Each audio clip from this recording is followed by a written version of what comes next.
नमस्कार दोस्तों, स्वागत है आपका यूट्यूब चैनल लैंड पे। हम जल्दी से यूपी टेट पेपर 2 जो हुआ है उसमें मैथ्स का आंसर की देखेंगे। आंसर की क्या सॉल्यूशन देखेंगे। आंसर की तो मैं डाल ही चुका हूँ। अगर खाली आंसर की आपको देखना हो तो आप मेरे चैनल पे जाइएगा।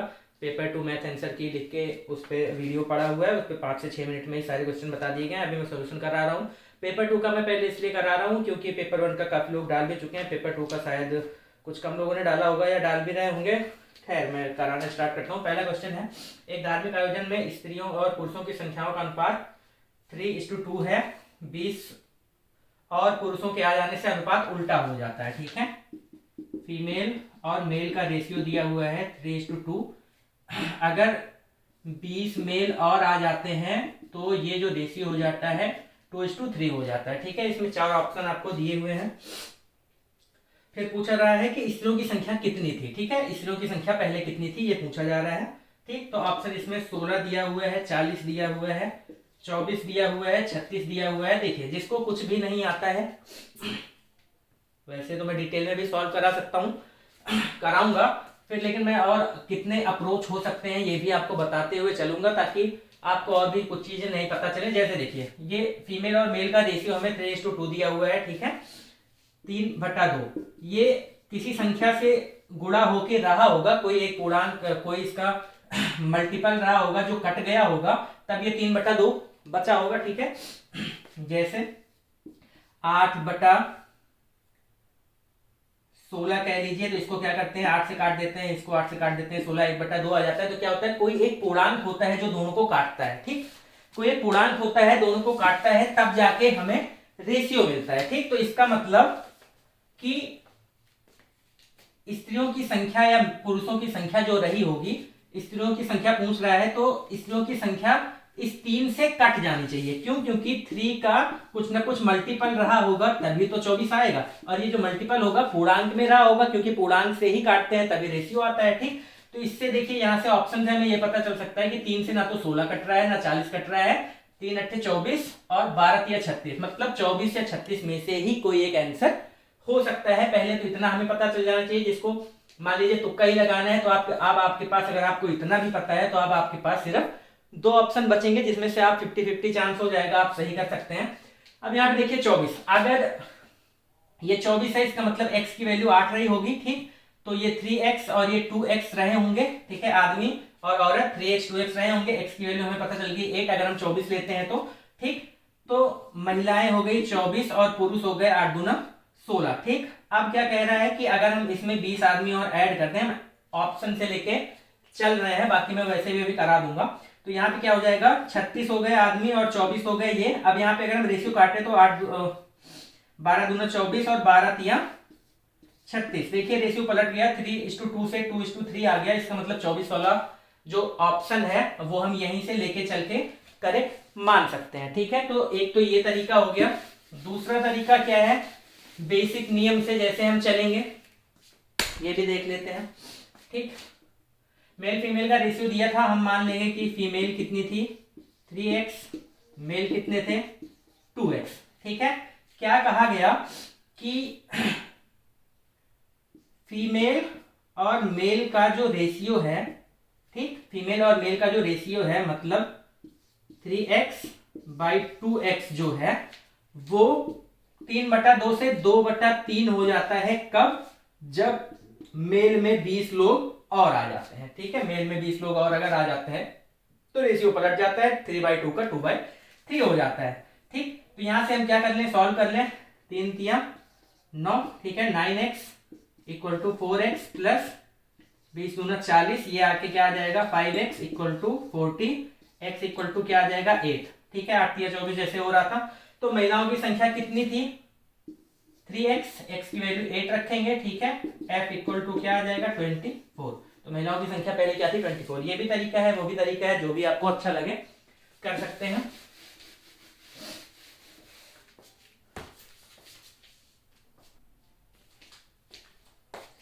चलिए क्वेश्चन नंबर 2 पे चलेंगे। इसमें क्या कह रहा है, a/2 = b/3 = c/4 = 2a - 3b + 5c/k है। तो k की वैल्यू क्या होगी। ठीक है, ये पूछ रहा है k की वैल्यू क्या होगी। ठीक, तो हम इन सब को, ये भी जो जितना है या चारों को मिला के, जब 3 4 एक साथ दिया होता है तो हम क्या करते हैं, किसी एक अलग एक और वैल्यू लेते हैं, उसके इक्वल मान लेते हैं। तो हम क्या मान लेंगे, a/2 equal to b/3 equal to c/4 equal to 2a minus 3b plus 5c/k equal to, अब x मान लीजिए। ठीक, अब हम यहाँ से क्या करेंगे, a/2 जो है वो भी x के बराबर है, तो यहाँ से a बराबर क्या आ जाएगा 2x। ऐसे ही b/3 जो है x के बराबर है, तो b बराबर क्या आ जाएगा 3x। ऐसे ही c बराबर क्या आ जाएगा 4x। ठीक है, ऐसे अलग अलग दो का पेयर हम करेंगे तो इस तरह से आ जाएगा। ए बी सी की हमें वैल्यू मिल गई है। ठीक, अब हम क्या करेंगे, देखिए ए बी सी की वैल्यू रख लीजिए जो यहां से आई है। तो ए की वैल्यू 2x आई है तो ये क्या हो जाएगा 4x। ठीक है, बी की 3x आई है तो 3 तिया 9x प्लस सी की 4 आई है तो 5 का 20x हो जाएगा बटे में k इक्वल टू x। ठीक है, x से सारा x कट जाएगा या x कॉमन लेके फिर काट दीजिए आप, आपको जैसा अच्छा लगे। ठीक है, 20 प्लस 4 24, 24 माइनस 9 15, 15 बटे k इक्वल टू 1, k बराबर आ जाएगा आपका 15। इस तरह से आप सॉल्व कर सकते हैं, k की वैल्यू 15 आएगी। ठीक, नोट कर लीजिए, करना हो तो स्क्रीनशॉट।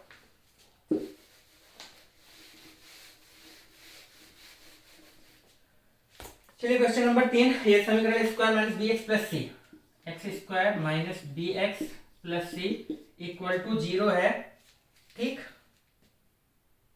कि मूल जो है, मूल क्रमागत पूर्णांक है। ठीक है, क्रमागत पूर्णांक है। ठीक है, क्रमागत पूर्णांक है तो बी स्क्वायर माइनस 4ac की वैल्यू क्या होगी। ठीक, बी स्क्वायर माइनस 4ac की वैल्यू क्या होगी।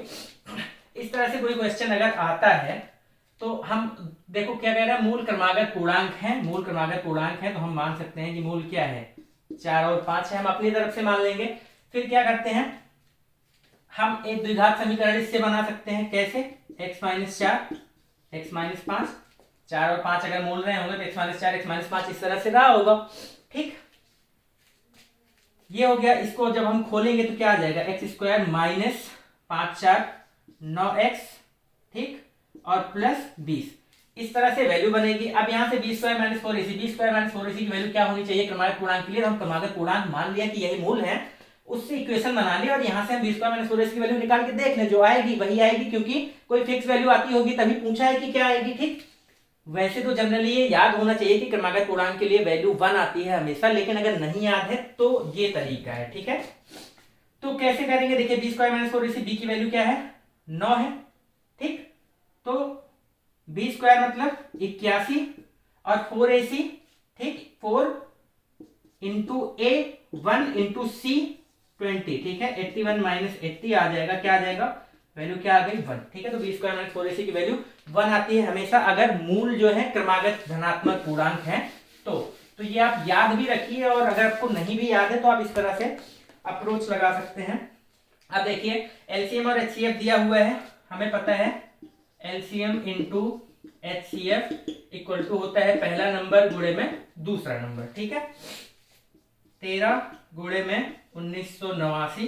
ठीक, दो संख्याओं का एचसीएफ और एलसीएम 13 और 1989 है। पहली संख्या जो है वो 117 है तो दूसरी संख्या क्या होगी, दूसरे हम x मान ले रहे हैं और यहीं से हम निकाल लेंगे। ठीक है, 13 से इसको काटेंगे 13 117, 9 से इसको काटेंगे 9 दूना 18, 9 दूना 18, 9 एकम 9, x इक्वल टू आ जाएगा 221, 221 आपका वो दूसरा नंबर हो जाएगा। मैंने एलसीएम एचसीएफ पढ़ाया था तो सबसे पहला फॉर्मूला यही बताया था। ठीक है, तो क्लास देखी होती आप लोग तो कर ही लेते, खैर कर भी लिए होंगे, बहुत ही आसान सा सवाल है, हर किसी को आता ही है। एक सर्वेक्षण में प्रेक्षणों की संख्या 40 है। ठीक है, यदि प्रथम 10 प्रेक्षणों का माध्य 4.5 है। ठीक है, प्रथम 10 का माध्य जो है 4.5 है, मतलब summation of first 10 divided by 10 equal to 4.5 है, तो समेशन ऑफ फर्स्ट 10 जो है वो क्या हो जाएगा 45 हो जाएगा। माध्य कैसे निकालते हैं, संख्याओं का योग बटे में कितनी संख्याएं हैं। ठीक, तो पहले 10 का कह रहा था तो पहले 10 का समेशन करेंगे, बटे में 10 करेंगे तो पहले 10 का माध्य आ जाएगा, यहां से फर्स्ट 10 का समेशन कितना आ जाएगा 45। ठीक है, फिर बचे हुए का टोटल कितने नंबर थे 40, बचे हुए का माध्य दिया हुआ है हमें 3.5, बचे हुए का मतलब कह सकते हैं लास्ट 30, ठीक है, और बटे में 30 होगा क्योंकि 30 बचे हैं। इनका जो है वो क्या है 3.5 है, ठीक। तो समेशन ऑफ लास्ट 30 क्या हो जाएगा 3.5 इंटू 30, गुणा करेंगे तो 3 गुणे में 35, 35 में 70 और 105 आ जाएगा, ठीक। अब क्या होगा एवरेज ऑफ 40, 40 अगर सबका देख लें एवरेज क्या होगा, तो उसके लिए क्या चाहिए हमें 40 पूरे का सम चाहिए। तो पहले 10 का सम इतना है, लास्ट 30 का सम इतना है, तो 40 का सम कितना हो जाएगा 45 प्लस 105 और बटे में टोटल नंबर कितने हो गए 40, ठीक है। तो ये क्या हो जाएगा 150 बटे में 40, 4 तियां 12, 4 सत्ते 28, 4 पंचे 20, 3.75 यहाँ से आपका एवरेज आ जाएगा, ठीक है। एवरेज वाला ये सवाल हो गया। अगला सवाल देखेंगे।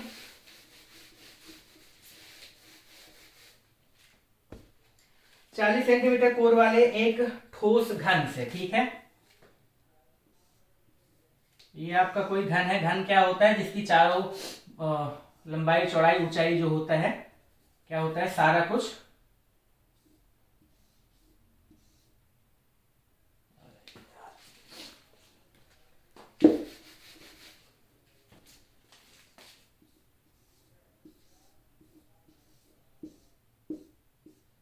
कुछ इस तरह से आपका घन हो गया, ठीक। घन का हम एक पार्ट अगर उठा लें तो स्क्वायर की तरह होगा, ठीक। इस स्क्वायर में हम सबसे बड़ा वृत्त कुछ इस तरह से बना सकते हैं जो चारों तरफ से टच करते हुए जाएगा। कोर का मतलब वही लंबाई चौड़ाई ऊंचाई, इसको हमें कोर कितना दिया हुआ है 14 दिया हुआ है, मतलब ये जो पार्ट है वो 14 है। इसका मतलब अगर हम यहाँ से देखिए ये पूरा पूरा यहाँ से जा रहा है तो ये पूरा 14 था, तो ये कितना हो जाएगा रेडियस, ये जो है इसी को ऐसे आप उठा लीजिए, ठीक है, 14 सेंटीमीटर तक आप इसी को उठा लेंगे तो ये आपका घन बन जाएगा।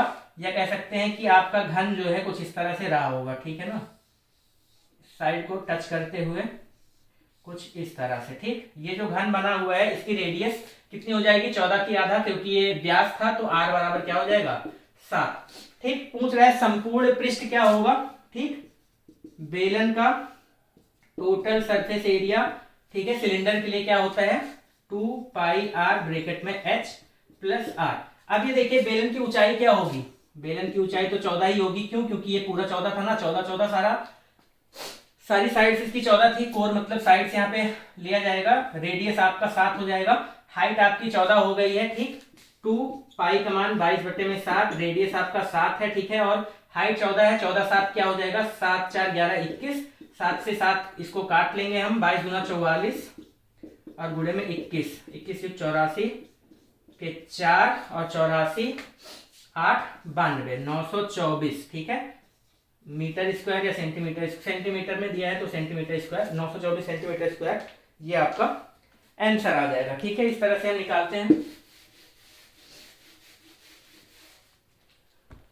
अगला सवाल देखिए क्या है, 50 संख्याएं दी गई हैं, हर संख्या को 53 में से घटाया जाता है तो प्राप्त संख्याओं का माध्य -3.5 है, दी गई संख्याओं का माध्य क्या है, ठीक। कुछ इस तरह से क्वेश्चन आए, आपको समझ में ना आए तो आप एक छोटा सा एग्जांपल अपने मन में अपने माइंड में क्रिएट कर सकते हैं। कैसे, जैसे मैंने भी किया, इसका मुझे एग्जैक्ट पता नहीं था, खैर मुझे पता था कि या तो सीधा जुड़ जाता है या तो सीधा घट जाता है, जुड़ेगा कि घटेगा, थोड़ी सी कंफ्यूजन थी, तो मैंने क्या किया कि 2 संख्याएं मैंने ले ली, ठीक, 2 संख्याएं मैंने ले ली 2 और 2, ठीक।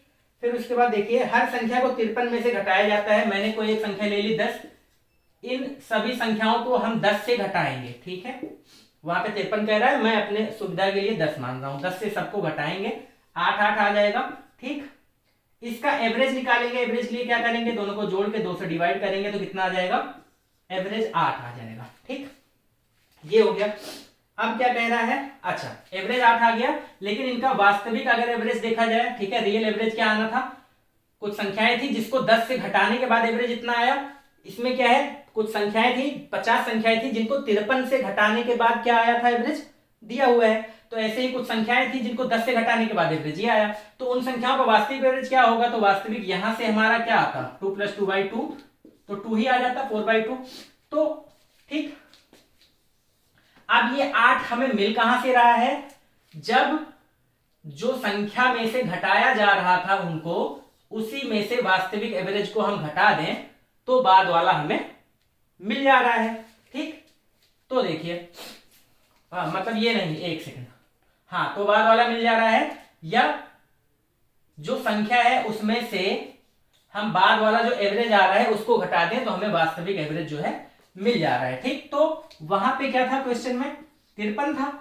ठीक, 53 में से सभी संख्याओं को घटा रहे थे हम, 10 में से सबको घटा रहे थे तो 10 में से 8 घटा दिया, 53 में से सबको घटा रहे थे तो 53 में से जो घटाने के बाद एवरेज आया था, जो घटाने के बाद एवरेज यहाँ पे 8 आया था, लेकिन यहाँ पे एवरेज क्या आया हुआ है -3.5। 8 को घटाएंगे तो 2 आ जाएगा जो आना चाहिए था। ऐसे ही 53 में से -3.5 को हटाएंगे, माइनस करेंगे क्या, -3.5, तब हमारा जो एवरेज आना चाहिए वो आ जाएगा। तो क्या हो जाएगा 53 माइनस माइनस का प्लस 3.5, तो क्या आ जाएगा 56.5। ये आपका आंसर हो जाएगा। आप इस तरह से थोड़ा सा छोटा एग्जांपल उसी से रिलेटेड लेके सोच के कर सकते हैं, तो उससे थोड़ा जल्दी हो जाता है। बाकी और मैंने बहुत ज्यादा दिमाग लगाने की कोशिश नहीं की, करूँ तो बेसिक तरीके से भी आएगा, लेकिन इतना जरूरत करने की क्या है, अगर आसानी से हो जाए। ठीक है, 10 प्रेक्षणों इतने इतने को आरोही क्रम में व्यवस्थित किया जाता है। इन आंकड़ों का माध्य 24 है, माध्यक 24 है, तो x का मान क्या होगा। ठीक है, वैल्यू दिया हुआ है 5, 9, 14, 15, x + 1, 2x - 13, 26, 30, 32, 34।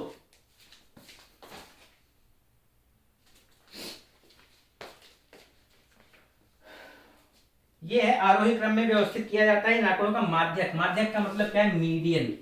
ठीक है, मीडियन, माध्यिका कह सकते हैं। ठीक है, कुछ लोग कंफ्यूज हो जाते हैं माध्यक और माध्यिका। माध्यक और माध्यिका सेम होता है। अब यहाँ पे देखिए आरोही क्रम में ये अपने आप ही है, हमें कुछ करने की जरूरत नहीं है। देखिए 1, 2, 3, 4, 5, 6, 7, 8, 9, 10, 10 संख्याएं हैं। इसका मतलब क्या है कि जो 4th नंबर है और जो 5th नंबर है, इन दोनों को ऐड करके हमें 2 से डिवाइड करना पड़ेगा, तब हमें मीडियन मिलेगा। और मीडियन हमें यहाँ पे दिया हुआ है कि 24 है, तो x की वैल्यू पूछ रहा है। मीडियन मिलता कैसे है, अगर जितनी संख्याएं हैं अगर उनकी संख्या सम आ जाए तो क्या करते हैं, बीच वाली दोनों को जोड़ के 200 डिवाइड करते हैं, तब हमें मीडियन मिलता है। तो कैसे मिलेगा, x + 1 जोड़ना है इसमें क्या, 2x - 13 डिवाइडेड बाई 2। ठीक है, 24 बराबर 2x + x क्या हो जाएगा 3x, और -13 में से 1 गया 12/2। ठीक, 24 गुना 48 + 12 बराबर 3x। 3 से आप इसको काट सकते हैं। ठीक है, 16 3 48 और 3 चौक 12। ठीक है, तो x की वैल्यू क्या आ जाएगी, 16 4 20। x की वैल्यू 20 आ जाएगी। आप चाहे इसको जोड़ के काटिए या दोनों को अलग अलग काट दीजिए, उससे कोई मतलब फर्क नहीं पड़ता है। ठीक, तो इसका आंसर आ जाएगा 20। कुछ इस तरह से इसको सॉल्व करना है।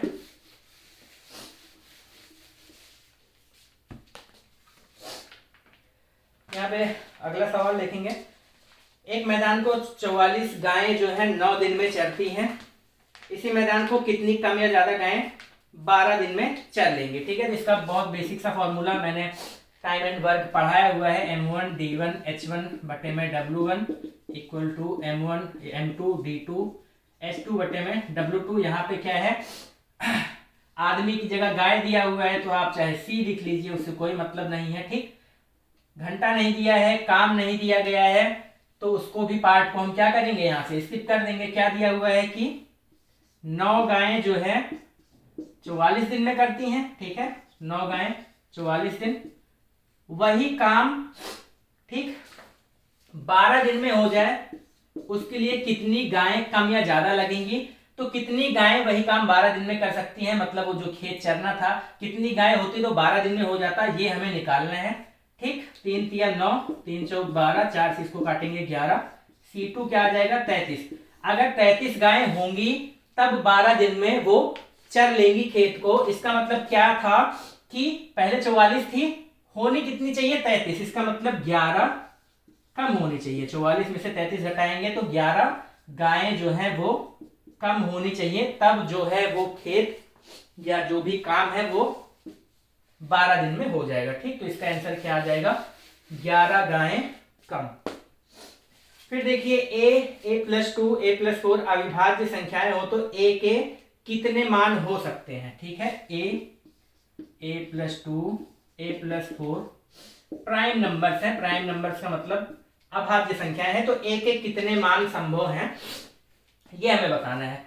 देखिए तो सबसे पहले तो प्राइम नंबर स्टार्ट ही हमारा 2 से होता है, ठीक है। 2 सबसे छोटा प्राइम नंबर होता है और एकमात्र इवन प्राइम नंबर भी 2 को कहते हैं। यहाँ पे अगर हम 2 रखें तो 2 2 4 हो जाएगा, ये तो प्राइम बन नहीं पाएगा, ठीक, ये प्राइम नहीं बन पाएगा। यहाँ पे 3 रखें तो ये 3 हो जाएगा, ये 3 2 5 हो जाएगा और ये 4 3 7 हो जाएगा। इसके बाद 3 के बाद आप अगला प्राइम नंबर 5 रखिए, 5 5 2 7, लेकिन 5 4 9 9 तो कट जाएगा, प्राइम नहीं होगा। फिर अगला ऐसे आप और आगे बढ़ा के रखते जाइए, आपको एक भी नंबर नहीं मिलेगा कि ये तीनों के तीनों प्राइम मिल जाए। सिर्फ a की वैल्यू 3 रखने पर ही हमें ये तीनों नंबर्स मिलेंगे, इन तीनों की वैल्यू ये मिलेगी और यही एक कंडीशन है कि ये तीनों प्राइम नंबर होंगे। तो a के कितने मान संभव हैं? केवल एक, क्या? 3, ठीक है। a के कितने मान संभव हैं कि ये सारी संख्याएं प्राइम हो, तो केवल एक मान संभव है, वो मान क्या होगा? 3। समझ में आ गया? तो इसका आंसर क्या हो जाएगा? एक मान संभव है, ठीक। मैंने देखा यूट्यूब पे कोई बता रहा था कि 3, तो a की वैल्यू 3 रख दिया था तो बताने लगे 3। यहाँ पे पूछा है नंबर ऑफ वैल्यूज, ना कि वैल्यू, ठीक है। नंबर ऑफ वैल्यूज 1 आएगी, ठीक। 4 अंकों की बड़ी से बड़ी संख्या ज्ञात कीजिए जो पूर्ण वर्ग हो, ठीक। 4 अंकों की बड़ी से बड़ी संख्या जो पूर्ण वर्ग हो, तो सबसे पहले तो क्या है कि 4 अंकों की ही देख लेते हैं। 4 अंकों की सबसे बड़ी संख्या देखिए क्या है? 4 अंकों की सबसे बड़ी संख्या क्या है? 9 9 9 9। जितने अंकों की सबसे बड़ी संख्या कहे उतनी बार 9 लिख दीजिए, ठीक। अच्छा, हमें पता है कि हम 100 का स्क्वायर करेंगे तो क्या आ जाएगा? 1 2 3 4। ये संख्या कितने में हो गई? 5 अंकों की हो गई, ठीक है। ये संख्या कितने की हो गई? 5 अंकों की हो गई, लेकिन हमें 4 अंकों की बड़ी से बड़ी संख्या चाहिए। इसका मतलब देखिए 100 का, और ये क्या है? 5 अंकों की सबसे छोटी संख्या है ये। 100 का स्क्वायर करेंगे 10,000 आएगा, और ये क्या है? 5 अंकों की सबसे छोटी संख्या है। इसका मतलब अगर हम इसके जस्ट नीचे आ जाएं 99, उसका स्क्वायर कर दें तो 5 अंकों की सबसे छोटी यही संख्या है, तो ये इससे ऊपर तो जा नहीं सकता है, ठीक। 5 अंकों की सबसे छोटी संख्या यही है, तो ये 99 का स्क्वायर इससे ऊपर तो नहीं जाएगा। क्यों? क्योंकि हम 100 से एक कम हो गए हैं, और क्योंकि कम हुए हैं तो कम ही आएगा, तो 99 का स्क्वायर जो होगा वही आपका आंसर हो जाएगा। तो 99 का स्क्वायर क्या हो जाएगा? 9801, ठीक है। या इसका आप वर्गमूल निकाल के भी कर सकते थे, जो भी चाहे आप जैसे भी कर सकते हैं, जो भी आपको अच्छा लगे। 100 का 5 अंकों की सबसे छोटी संख्या आ रही है, इसका मतलब 100 के नीचे का ही कोई अंक होगा जो सबसे बड़ी 4 अंकों की स्क्वायर देगा। तो 100 वाला जब सबसे छोटा वाला दे रहा है, मतलब इसके जस्ट नीचे रहेगा, तो वो 4 अंकों में सबसे बड़ा नंबर हमें स्क्वायर वाला देगा। तो 99 का स्क्वायर 9801 आपका आंसर हो जाएगा। अगला देखिए, x की पावर 13 प्लस 1 को x माइनस 1 से जब भाग दिया जाए तो शेष क्या आएगा? x की पावर 13 प्लस 1 को x माइनस 1 से डिवाइड करा जाए तो क्या आएगा शेषफल, ठीक। खैर इसमें -1 आंसर आएगा, थोड़ा सा लंबा जाएगा इसका प्रोसेस। x की power 13 plus 1 divided by x minus 1। हो सकता है गलत भी हो गया हो मेरा, कुछ कह नहीं सकते हैं। हाँ शायद गलत ही हो गया होगा, -1 हो सकता है ना आए। चलिए पूरा करके देख लेते हैं क्या आएगा। थोड़ा वहां पे जल्दबाजी थी, अभी लग रहा है हो सकता है गलत हुआ हो। तो देखिए x की पावर 13 काटना है तो x की पावर 12 करेंगे, ठीक। क्या आ जाएगा? x की पावर 12 माइनस x की पावर 12, ठीक। ये तो कट गया, यहाँ पे प्लस आ जाएगा, तो x की पावर 12 प्लस 1, हो सकता है 0 आ जाए आंसर, ठीक। x की पावर 12 प्लस 1 बचेगा यहाँ पे। अब यहाँ पे देखिए क्या करेंगे, x की पावर 11 बार ले जाएंगे तो क्या आ जाएगा? x की पावर 11 माइनस x की पावर 12 माइनस x की पावर 11, इस तरह से आएगा, ठीक। फिर ये माइनस होगा, ये प्लस होगा, तो x की पावर क्या आ जाएगा? 11 प्लस 1, ठीक है। इस तरह से करते करते आपको लास्ट में x +1 भी मिलेगा लास्ट में। ठीक, जैसे एक एक पावर कम हो रहा है, +1 रुका हुआ है, तो एक एक पावर कम करते हुए ऐसे x +1 भी मिलेगा। तब हम क्या करेंगे, डिवाइड हम x-1 से ही कर रहे हैं। ठीक, अब क्या करेंगे, एक बार ले जाएंगे। ठीक, जब हम एक बार लेके जाएंगे तो क्या आएगा, x आ जाएगा और -1 आ जाएगा। ठीक, अब माइनस करेंगे तो ये प्लस हो जाएगा और +2, यहाँ पे जो रिमाइंडर है वो +2 आ जाएगा। यहाँ पे गलत मैंने कर दिया है, -1 लगाया हुआ है, यहाँ पे क्या आएगा, +2 आएगा। ठीक है, वहां पे जल्दबाजी में गलती हो गई, ये +1 मैंने ध्यान नहीं दिया कि लास्ट में बचता हुआ जा रहा था, इस वजह से गलत हो गया। तो यहाँ पे +2 जो है आपका आंसर आएगा। कुछ इस तरह से करेंगे।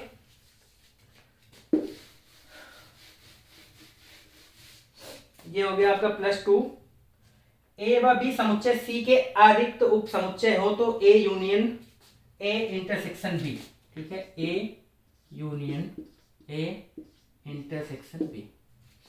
देखिए मान लीजिए ए के अवयव जो हैं 1 2 3 4 हैं, बी के अवयव जो हैं 3 4 5 6 है। ठीक, सी कोई अवयव रहा होगा जिसमें 1 2 3 4 5 6 7 8 9 10 तक रहे होंगे, ए और बी उसके उप समुच्चय हो जाएंगे, तो कुछ इस तरह से हो जाएंगे। अब यहाँ पे देखिए इंटरसेक्शन का मतलब क्या होता है कि जो दोनों में कॉमन हो वो लिया जाए। तो दोनों में कॉमन क्या है, यहाँ से 3 और 4। ठीक है, तो 3 और 4। ठीक है, तो ए यूनियन क्या हो जाएगा, ए इंटरसेक्शन बी करेंगे तो यहाँ पे 3 और 4 आ जाएगा, और ए में क्या है 1 2 3 4। ठीक, अब देखिए यूनियन वाला क्या होता है कि जो चीजें कॉमन है वो एक बार लिख लो और जो चीजें एक्स्ट्रा है वो भी लिख लो। तो इनका जब हम यूनियन लेंगे तो क्या आ जाएगा 1 2 3 4, और ये 1 2 3 4 है क्या, ये ए के ही तो इक्वल है। तो इसका मतलब क्या हो जाएगा, A union A intersection B की वैल्यू क्या आ जाएगी, ए आ जाएगी। ठीक, समुच्चय किसी ने पढ़ा होगा तो वो जानता होगा। ये हो गया। इसके बाद देखिए गांव की जनसंख्या प्रतिवर्ष 5% बढ़ती है।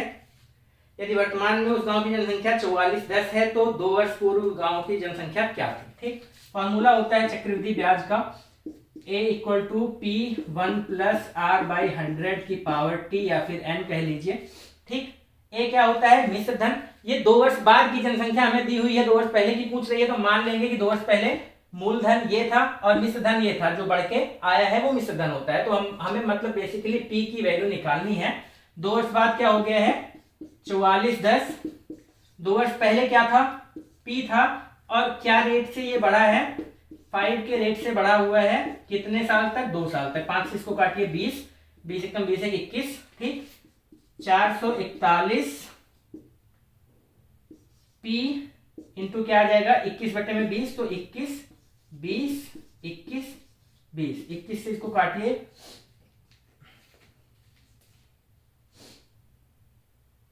21 बार जाएगा, फिर 21 से इसको काटिए 10 बार जाएगा। ठीक, तो p की वैल्यू क्या आ जाएगी, 20 विषयम 400 × 10 4000। ठीक है, p की वैल्यू क्या आ जाएगी 4000। मतलब पहले जनसंख्या 2 वर्ष पहले क्या थी, 4000 थी, जिसपे 5 या कह सकते हैं 4000 रुपया था। 2 साल तक 5 के हिसाब से चक्रवृद्धि ब्याज लगा तो वो 4410 हो गया। कुछ इस तरह से समझिएगा। तो इसका आंसर ये हो जाएगा 4000। ठीक, अब देखिए इनमें से कौन सा कथन सत्य है। बीजगणित को पढ़े बिना भी त्रिभुजों की समरूपता पढ़ी जा सकती है, तो ये नहीं किया जा सकता है मेरे हिसाब से। ठीक है, इसका मैं एकदम श्योर नहीं हूँ पूरी तरह से, लेकिन 90% जहाँ तक मुझे लग रहा है कि इसमें गणित की विभिन्न शाखाएं जैसे बीजगणित, ज्यामिति इत्यादि एक दूसरे पर निर्भर हैं। ठीक है, निर्भर तो होती ही हैं, तो यही इसका 4th ऑप्शन सही रहेगा। मेरे में 4th है, आप में कुछ और भी हो सकता है। फिर अगला, गणित अध्यापन का कौन सा तरीका इनमें से सबसे अच्छा है, तो केवल गैप्स देखकर उन्हें दूर करना ये भी गलत है, केवल कमियां देखकर उतना ही पढ़ा देना ये भी गलत है। हर शिक्षार्थी को एक ही तरह से पढ़ाना। देखिए हर आदमी की अंडरस्टैंडिंग अलग अलग होती है। ठीक है, कोई जल्दी समझता है, कोई देर से समझता है, या कोई एक तरीके से नहीं समझेगा तो उसको दूसरे तरीके से भी हमें समझाना पड़ेगा। तो सबको एक ही तरह से पढ़ाना ये भी गलत कहा जा सकता है। तो शिक्षार्थियों को उनकी विद्यमान क्षमता को विकसित करने के लिए प्रोत्साहित करना, मोटिवेशन देना उनको। ठीक है, ये करना मुझे लगता है सबसे ज्यादा सही रहेगा, सबसे अच्छा रहेगा गणित अध्यापन के लिए। तो 137 का ये मोटिवेशन वाला आंसर सही हो जाएगा। ठीक, अगले देखिए, ए का वेतन बी के वेतन से 25% अधिक है, बी का वेतन ए के वेतन से कितना प्रतिशत कम है? ए का बी से 25% अधिक है, बी से अधिक है तो हम बी का मान लेंगे कि 100 है, तो ए का 25% अधिक था तो 125 हो जाएगा। ठीक है, 100 पे जितना परसेंट होता है वही वैल्यू हो जाती है, तो बी का हम मान लेंगे 100 है तो ए का 125 हो जाएगा। अब पूछ रहा है कि ए से बी का कितना कम है। ठीक है, तो ए के तुलना में बी का कितना परसेंट कम है।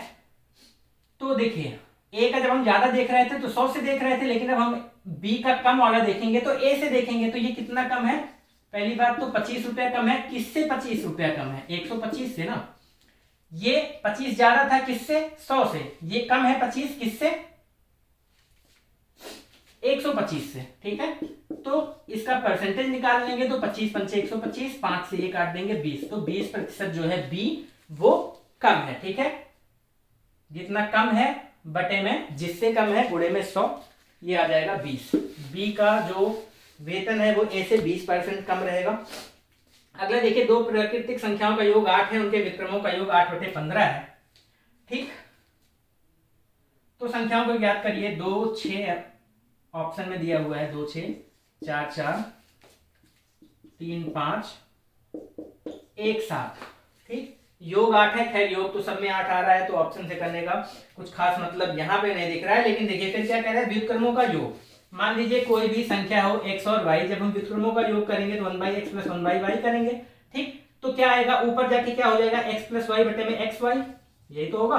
तो x + y तो हमें दिया ही हुआ है 8, इसका मतलब ऊपर 8 ही आएगा, और xy उन दोनों का गुणा करने पे ठीक 15 आना चाहिए इसका मतलब। तो कौन सी ऐसी संख्या है जिनका योग 8 आएगा और गुणा करने में 15 आएगा? 3 और 5, तो ये हो जाएगा आपका आंसर। 3 और 5 वाला ये सही हो जाएगा। समझ में आ गया? अगर देखिए जतिन, नहीं ये पाई चार्ट वाला एक दिया हुआ है, शिक्षा तथा यात्रा पर खर्च का अंतर 4000 है। ठीक है, ये पाई चार्ट आपको दिख नहीं रहा होगा इसमें। बाकी देखिए शिक्षा पे 25% लिखा हुआ है, यात्रा पे 15% लिखा हुआ है। 25 - 15 आप करेंगे तो क्या आएगा? 10%। 10% अंतर था दोनों के खर्च में। ठीक है, और ये जो 10% था उसकी वैल्यू हमें दी हुई है कि ये जो 10% था, जो अंतर था वो 4000 के बराबर है। अगर 10% 4000 के बराबर है तो कोई भी चीज जो कुल खर्चा था वो 100% रहा होगा, उसका 10% इतना है तो 100% कितना हो जाएगा?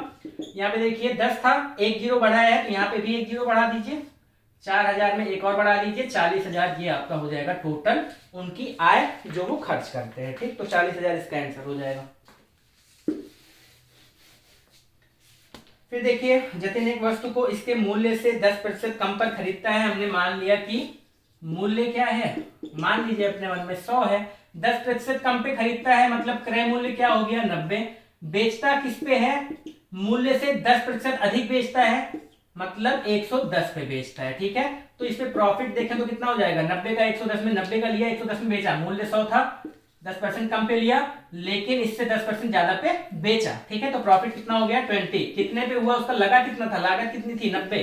ठीक, तो इसको परसेंटेज में बदलेंगे तो क्या हो जाएगा? ये कट गया 200 बटे में 9। ठीक, अब 200 बटे 9 को सही बटे में आप कर लेंगे तो 22 सही 2 बटे में 9%। ठीक है, ये आपका प्रॉफिट हो जाएगा।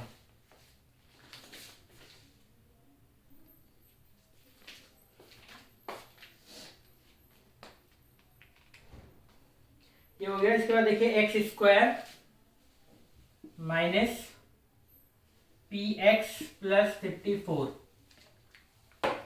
= 0। मूल जो है अल्फा और बीटा, उसका रेशियो 2:3 दिया हुआ है, तो p का मान क्या होगा ये हमें बताना है।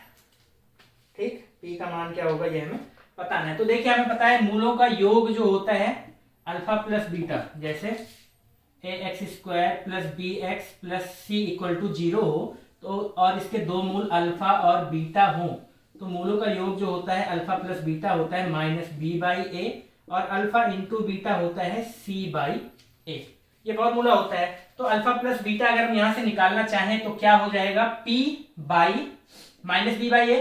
-b/a जब हम करेंगे तो माइनस का p करेंगे, इसका मतलब p। ठीक है, b की जगह -p लिखा है, हमें -b लिखना है, तो माइनस का माइनस से प्लस हो जाएगा p बटे में a मतलब 1। अल्फा प्लस बीटा बराबर क्या हो जाएगा? पी हो जाएगा। फिर देखिए उसके बाद अल्फा इंटू बीटा बराबर सी बाई ए। सी यहाँ पे क्या है 54, ए की वैल्यू 1 है तो क्या आ जाएगा 54। ठीक, अल्फा को हम मान लें कि 2x है और बीटा को मान लें 3x है, तो 2x into 3x equal to 54 हमें मिल गया। ठीक, तो 3 दूना 6x स्क्वायर बराबर 54, 6 से इसको काटिए 6 9 54, x स्क्वायर बराबर क्या आ गया 9, x की वैल्यू क्या आ जाएगी 3। ठीक है, x की वैल्यू 3 आ जाएगी। ठीक, तो अल्फा प्लस बीटा अगर हम करेंगे तो ये 3 2 5x होगा। अल्फा प्लस बीटा ही p के बराबर है, alpha plus beta 3 2 5x, alpha plus beta ही p के बराबर है। x की वैल्यू हमें मिल गई है 3, तो p बराबर क्या हो जाएगा 5 3 15। आई होप आपको समझ में आ गया होगा। ये क्वेश्चन दिया गया है, हमें पता है अल्फा प्लस बीटा बराबर माइनस बी बाई ए होता है, फॉर्मूला लगाया अल्फा प्लस बीटा बराबर p मिल गया। फिर अल्फा इंटू बीटा बराबर सी बाई ए होता है तो 54 मिल गया। ठीक, रेशियो दिया था तो हमने मान लिया कि ये 2x ये 3x था, तो 3x वैल्यू यहाँ पे रखी, x की वैल्यू मिल गई 3।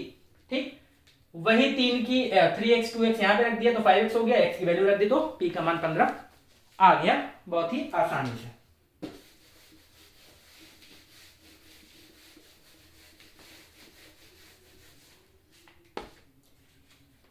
चलेंगे अगले क्वेश्चन पे। दो लंबवृत्तीय शंकुओं के ऊंचाइयों का अनुपात। ठीक है, हमें बताना है कुल मिला के v1 बटे में v2। ठीक,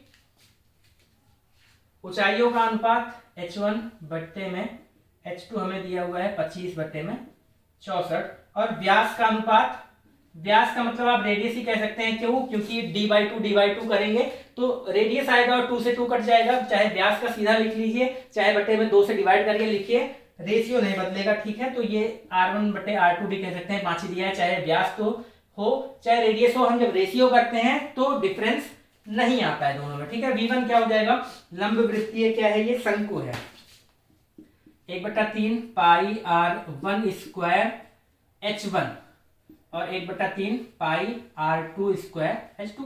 शंकु का आयतन क्या होता है 1/3 पाई r स्क्वायर h। ठीक, तो 1/3 से 1/3 गया, पाई से पाई गया। r1 बटे में r2 हमें दिया हुआ है 4 बटे में 5, लेकिन ये r1 स्क्वायर बटे में r2 स्क्वायर है, मतलब 4 गुणे 4 बटे में 5 गुणे 5 कह सकते हैं। ठीक है ना, r1 का स्क्वायर 4 गुणे 4, r2 का स्क्वायर 5 गुणे 5।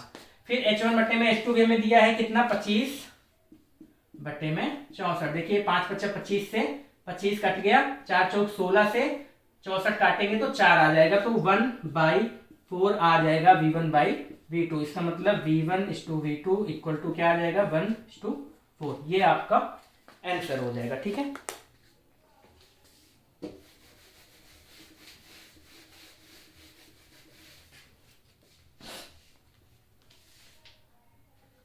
एक 143। चलिए 144 देखिए, ए जो है एक समुच्चय है जो कि बिलो के वर्ड्स को लेके, बिलो के लेटर्स को लेके बनाया गया है। मतलब कह सकते हैं कि बी आएगा, ई आएगा, एल आएगा, ओ आएगा, डब्ल्यू आएगा। ठीक है, बी क्या है, वूल के अक्षर्स को लेके बनाया गया है, मतलब वूल के लेटर्स को लेके बनाया गया है, तो वूल का क्या हो जाएगा डब्ल्यू, ओ और एल। यहाँ पे देखिए 2 बार, कोई भी चीज समुच्चय में जब हम लिख रहे होते हैं तो 2 बार रिपीट नहीं होती है। डब्ल्यू डबल ओ एल यहाँ पे लिखा था, लेकिन हम एक ही बार यहाँ पे लेंगे। समुच्चय में क्या होता है, रिपीट नहीं करती हैं चीजें। अब यहाँ पे देखिए क्या कह रहा है कि C equal to A minus B हो तो C के उप समुच्चयों की संख्या। A माइनस बी का मतलब क्या होता है कि A में B के जितने अवयव हो उनको निकाल दिया जाए। A माइनस बी का मतलब क्या है, A में B के जितने भी अवयव दिख रहे हैं उनको निकाल दिया जाए। ठीक, तो BELOW में B के कौन कौन से दिख रहे हैं, LOW ये तीनों दिख रहे हैं, तो उनको हम निकाल देंगे, बचेगा क्या B और E। ठीक है, तो C का मान जो है, जो C जो समुच्चय है वो B और E का बनेगा।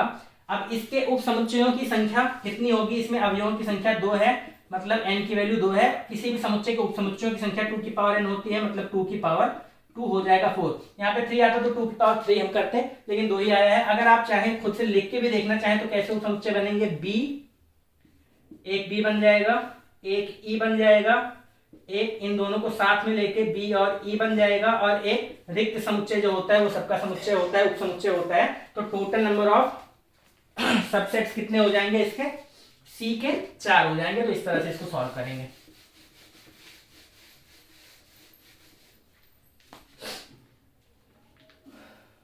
फिर यहाँ पे देखिए 25 लाख रुपए की पूंजी एकत्रित करने के लिए शेयरों का विज्ञापन एक कंपनी जारी करती है। यदि एक शेयर का अंकित मूल्य 100 रुपए है तो देखिए 25 लाख रुपए इसको कुल इकट्ठा करने हैं, ठीक है, 25 लाख रुपए इकट्ठा करने हैं और एक का मूल्य 100 है तो इसे कुल कितने शेयर हमें देने पड़ेंगे, मतलब कुल कितने शेयर का विज्ञापन जारी करना पड़ेगा। एक का 100 है तो 25 लाख के लिए कितना करना पड़ेगा, 100 से इसको डिवाइड कर दीजिए। 25,000 शेयर का विज्ञापन जब आप करेंगे तो एक का 100 दाम है तो 25,000 का 25 लाख हो जाएगा। तो इस तरह से इसका आंसर आ जाएगा 25,000। अगर देखिए ताश की 52 पत्ती की गड्डी से एक पत्ता स्वेच्छा से निकाला जाता है, क्या प्रायिकता है कि पत्ता हुकुम का हो या फिर इक्का हो, ठीक है। 52 कार्ड्स होते हैं, ठीक, 13 गुणे 4 हर कलर के। देखिए चार कलर के नहीं होते हैं, 2 ही कलर के होते हैं, लेकिन हुकुम, ठीक है, चिड़ी, पान और ईंट, ठीक है, ये 4 तरह के होते हैं, मतलब 4 नाम कह सकते हैं, ठीक है, 4 नेम के कार्ड होते हैं, 13 होते हैं, ठीक। तो देखिए हुकुम का इसमें कितना हो जाएगा, 52 पत्तों में से 13 पत्ता होगा हुकुम का, तो हम एक पत्ता निकालेंगे तो प्रायिकता क्या हो सकता है, 13 बार हो सकता है ऐसा कि जो हुकुम के जो पत्ते हैं उनमें से हो सकता है 13 बार चीजें हुकुम की निकल सकती हैं 52 में से, ठीक है। एक पत्ता हम निकालेंगे तो प्रायिकता है 52 में से 13 बार हमें हुकुम का मिले, क्योंकि 13 पत्ते हैं 52 में, ठीक है। तो मान लेते हैं ये प्रोबेबिलिटी ऑफ ए है जो कंडीशन दी गई है, ठीक है।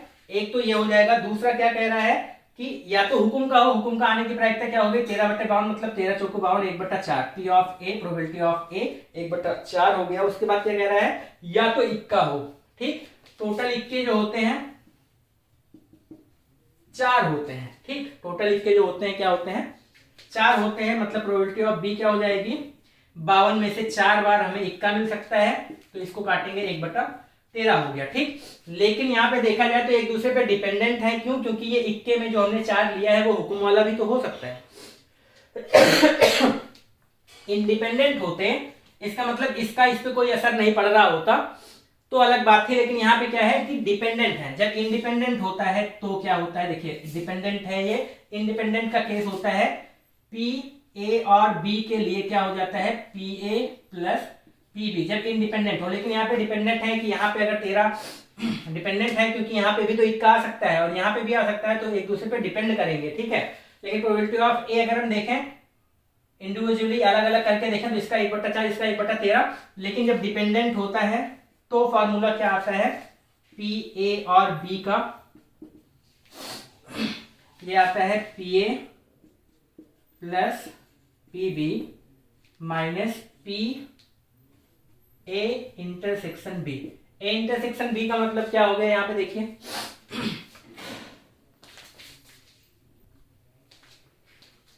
ए इंटरसेक्शन बी, देखिए इंटरसेक्शन ए और इंटरसेक्शन बी जब होता है मतलब ए और बी में जो कॉमन हो, ठीक है, तो probability of A intersection B क्या होगी, कॉमन यहाँ पे क्या आ सकता है, ऐसा हो सकता है कि ये जो 4 बार इक्के आ रहे थे उसमें से हुकुम का इक्का आ जाए, और ये जो 13 पत्ते आ रहे थे इसमें से भी हुकुम का इक्का आ सकता है, ठीक।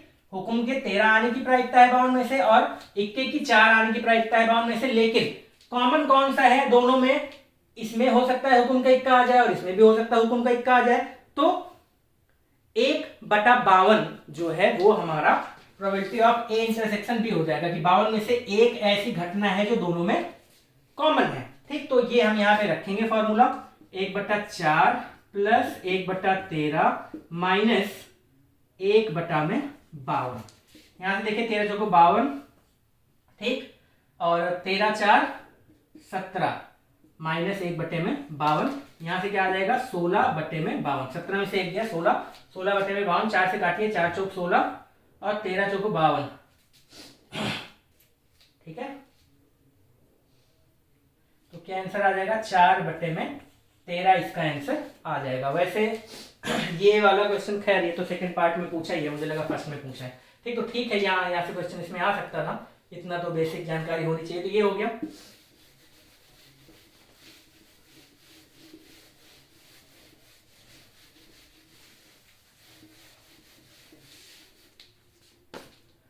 फिर अगला देखेंगे ABCD एक चक्रीय चतुर्भुज है, ठीक।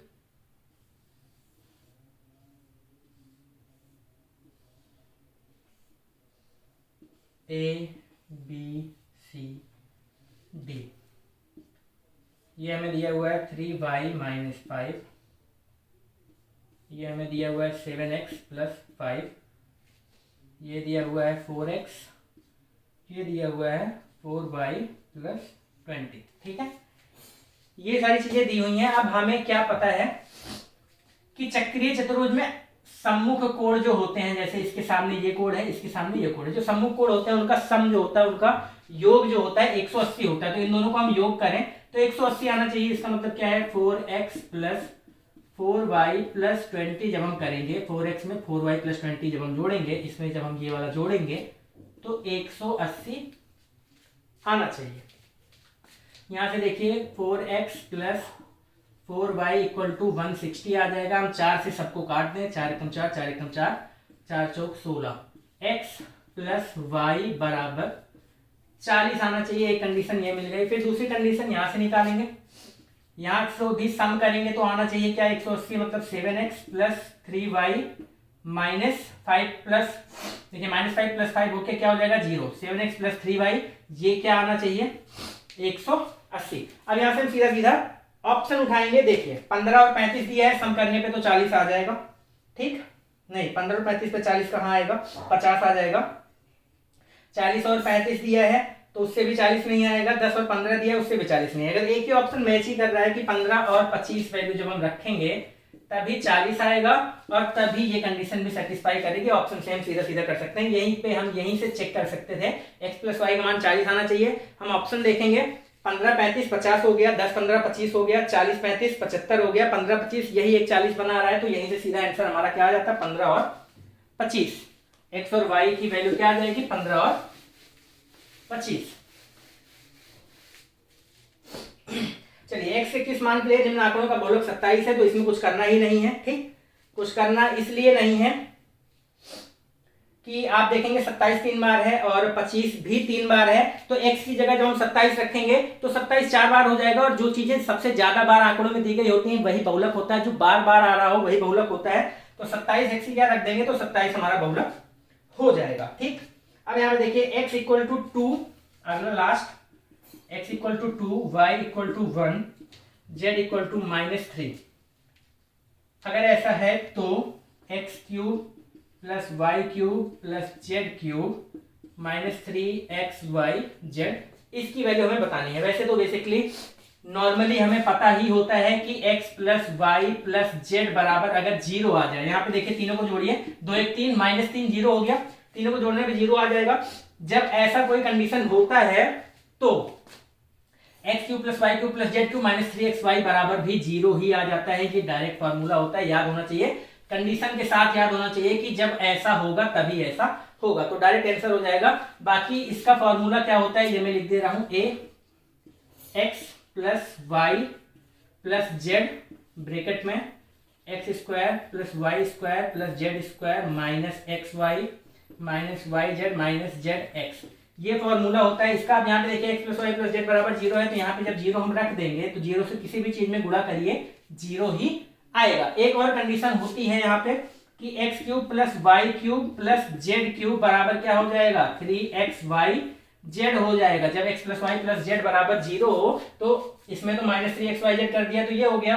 x³ y³ z³ की वैल्यू पूछता तो हम 3xyz कर लेते, ठीक है। xyz की वैल्यू यहाँ पे रख देते और जो वैल्यू आ जाती x³ y³ + z³ की हो जाती, ठीक। तो पेपर 2 में जितने क्वेश्चन थे सारे मैंने करा दिए हैं।